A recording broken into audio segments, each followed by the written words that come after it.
Baik, selamat siang. Perkenalan saya Fitri RA.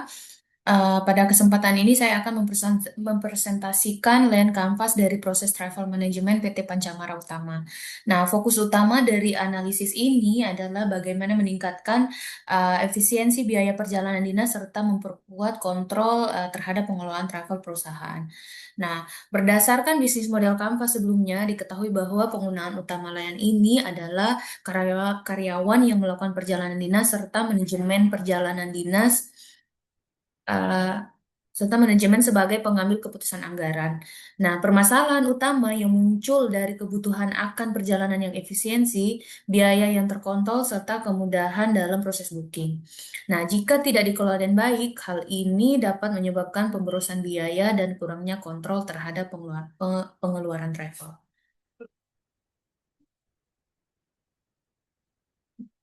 Nah, kemudian masuk ke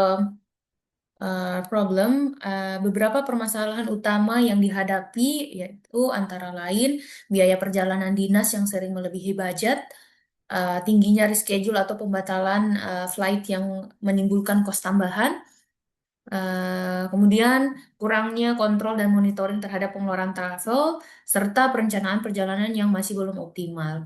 Nah, kemudian existing alternatif saat ini alternatif yang berjalan masih bersifat konvensional, seperti booking dilakukan secara mandiri oleh masing-masing karyawan, kemudian pemesanan dilakukan secara mendadak tanpa perencanaan, kemudian penggunaan berbagai vendor tanpa standar harga yang jelas, dan terakhir adalah approval travel yang belum terkontrol secara ketat.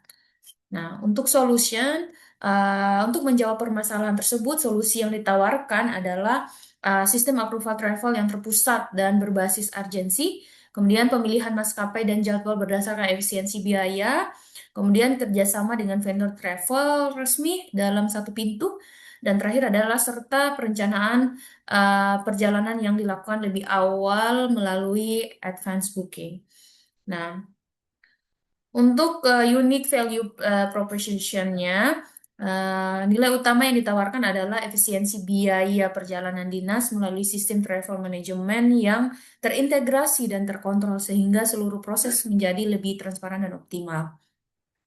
Nah, untuk unfair advantage-nya, keunggulan kompetisi dari sistem ini yaitu meliputi kebijakan internal perusahaan yang kuat, kerjasama eksklusif dengan vendor travel, data historis perjalanan yang dapat digunakan untuk analisis, kemudian serta kontrol langsung dari divisi General Affairs.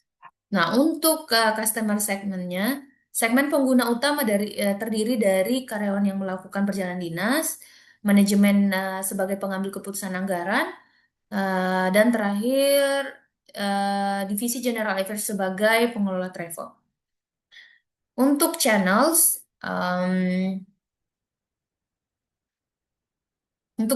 implementasi sistem ini akan dilakukan melalui yang pertama email internal perusahaan, kemudian sistem booking atau travel request internal, kemudian koordinasi melalui divisi GA, General Affairs, serta sosialisasi kebijakan travel kepada seluruh karyawan.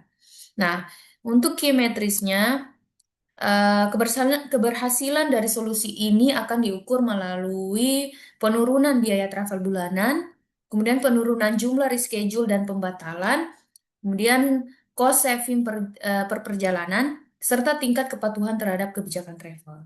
Nah, untuk strukturnya, komponen biaya utama dalam sistem ini meliputi tiket pesawat, baik domestik maupun charter, kemudian akomodasi seperti hotel dan transit, biaya vendor travel, serta biaya akibat perubahan jadwal seperti reschedule atau refund.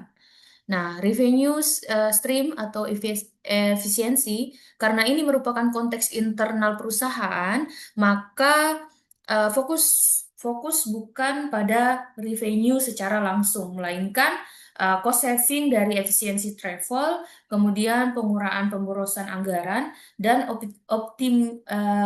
optimalisasi penggunaan budget perusahaan. Nah, dengan penerapan Land Canvas ini diharapkan perusahaan dapat memiliki sistem travel manajemen yang lebih efisien, terkontrol, dan terintegrasi sehingga mampu mendukung operasional perusahaan secara optimal. Demikian yang bisa saya sampaikan, kurang lebihnya saya mohon maaf, saya akhiri, selamat siang.